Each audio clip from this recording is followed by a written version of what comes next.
नमस्कार, शुभ संध्या। कैसे हैं आप सब? स्वागत करते हैं एक बार पुनः इस नए सत्र में। आप जानते हैं हम इस मंच से जवाहरलाल नेहरू विश्वविद्यालय में स्नातकोत्तर हिंदी विषय की सारगर्भित तैयारी करते हैं और उसी श्रृंखला में आज मैं पुनः एक नई टेस्ट सीरीज़ को लेकर आपके समक्ष उपस्थित हुआ हूँ। तो चलिए बिना समय बर्बाद किए प्रारंभ करते हैं। आज का पहला प्रश्न है कि आवारा मसीहा किसके जीवन पर आधारित है? जी हाँ, प्रश्न है आवारा मसीहा किसके जीवन पर आधारित है? विकल्प दिए गए हैं शरतचंद्र, बंकिम चंद्र, रविंद्रनाथ टैगोर और विभूति भूषण बंदोपाध्याय। तो इसका सही उत्तर है शरतचंद्र। जी हाँ। दूसरे प्रश्न की ओर बढ़ते हैं। हिंदी साहित्य 20वीं शताब्दी आलोचना ग्रंथ के लेखक हैं।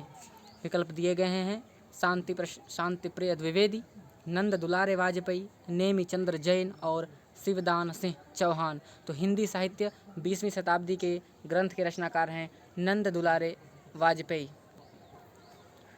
तीसरा प्रश्न है कि आचार्य भरत मुनि के रससूत्र के व्याख्याता शंकुक के सिद्धांत का क्या नाम है? आचार्य भरत मुनि के रससूत्र के विख्याता शंकुक के सिद्धांत का नाम पूछा गया है। तो विकल्प दिया गया है अनुमितिवाद, भोगवाद, अभिव्यक्तिवाद और आरोपवाद। तो सही विकल्प है अनुमितिवाद। जी हाँ, ये विकल्प सही है।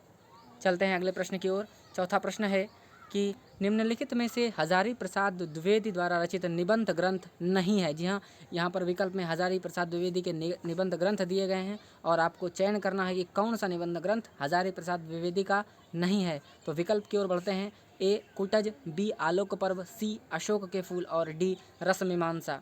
तो सही उत्तर होगा डी रसमीमांसा। जी हाँ, कुटज, अशोक के फूल और आलोक पर्व ये तीनों निबंध संग्रह आचार्य हजारी प्रसाद द्विवेदी के हैं।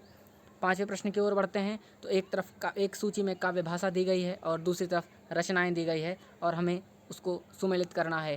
तो चलिए प्रश्न पढ़ते हैं। सूची एक दी गई है अवहट्ट, ब्रजभाषा, अवधि और खड़ी बोली और एक तरफ रचनाएं दी गई हैं। तो सुमेलित करते हैं। अवहट्ट भाषा में लिखी गई है कीर्ति पताका। जी हाँ, कीर्ति पताका अवहट्ट भाषा में लिखी गई है। ब्रज भाषा में लिखी गई है भंवर गीत। जी हाँ, नंददासकृत भंवर गीत ब्रज भाषा में लिखी गई है। अवधि में मंझन की मधुमालती जो सी का 5 और खड़ी बोली प्रिय प्रवास। जी हाँ, अयोध्या सिंह उपाध्याय हरिओत की यह रचना है प्रिय प्रवास और यह खड़ी बोली की रचना है। बढ़ते हैं छठे नंबर प्रश्न की ओर। तो निम्नलिखित रस प्रतिपादक कृतियों के उनके रचनाकारों के साथ नाम सुमेलित करना है हमें। तो एक तरफ रचनाएं दी गई है और दूसरी तरफ रचनाकार दिए गए हैं। सबसे पहला है रस सागर, दूसरा रस चंद्रोदय, तीसरा रसराज और चौथा रस पीयूष निधि। परीक्षा भवन में यह प्रश्न बहुत संशय उत्पन्न करता है, इसलिए आप प्रत्येक विकल्प को ध्यानपूर्वक पढ़ेंगे और उसकी बार बार पुनरावृत्ति करेंगे, क्योंकि आप देख पा रहे हैं चारों के आगे रस सागर, रस चंद्रोदय, रसराज और रस पीयूष निधि है। तो चलिए इसका उत्तर खोजते हैं। रस सागर के जो रचनाकार हैं वह है श्रीपति, रस चंद्रोदय कविंद्र के द्वारा लिखा गया है, रसराज मतिराम की रचना है और रस पीयूष निधि यह सोमनाथ की रचना है। चलिए बढ़ते हैं सातवें प्रश्न की ओर। तो सातवां प्रश्न है कि निम्नलिखित रचनाओं को उनके प्रतिपाद्य के आधार पर सुमेलित करिए। सबसे पहली सूची दी गई है।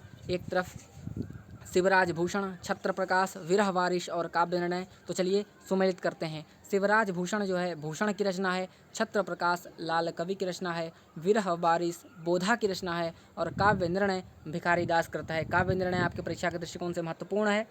आठवें प्रश्न की ओर बढ़ते हैं। तो गद्य रचनाओं को उनके रचनाकार के साथ सुमेलित करना है। तो ए में है हम हसमत, विकल्प बी बच्चन निकट से, विकल्प सी माटी की मूर्तें और विकल्प डी चीड़ों पर चांदनी। तो हम इसका मिलान करेंगे। हम हसमत जो है वह कृष्णा सोबती के द्वारा रचा गया है।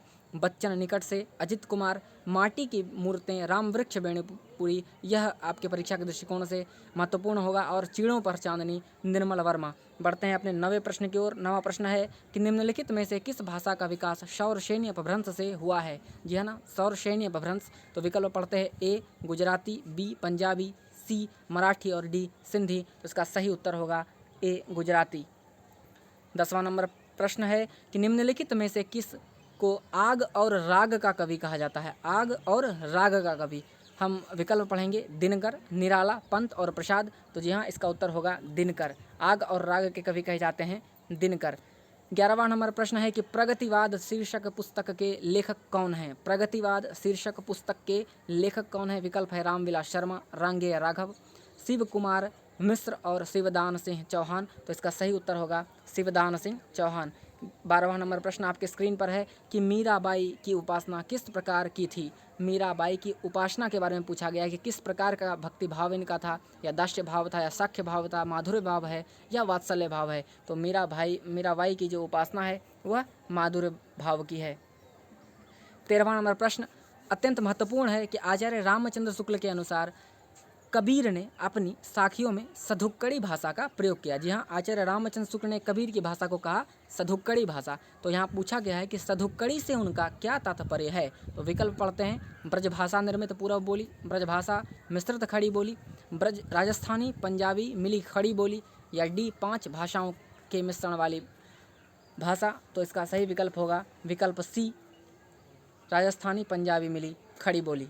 बढ़ते हैं अगले प्रश्न की ओर। अगला प्रश्न है कि ठंडा लोहा कविता के रचनाकार हैं। जी हाँ, ठंडा लोहा कविता के रचनाकार हैं। विकल्प दिए गए हैं धर्मवीर भारती, भारत भूषण अग्रवाल, गिरिराज कुमार माथुर और सर्वेश्वर दयाल सक्सेना। तो इसका सही उत्तर होगा धर्मवीर भारती। बढ़ते हैं अगले प्रश्न की ओर। 15वां सवाल है कि भ्रमर दूत के रचनाकार कौन हैं।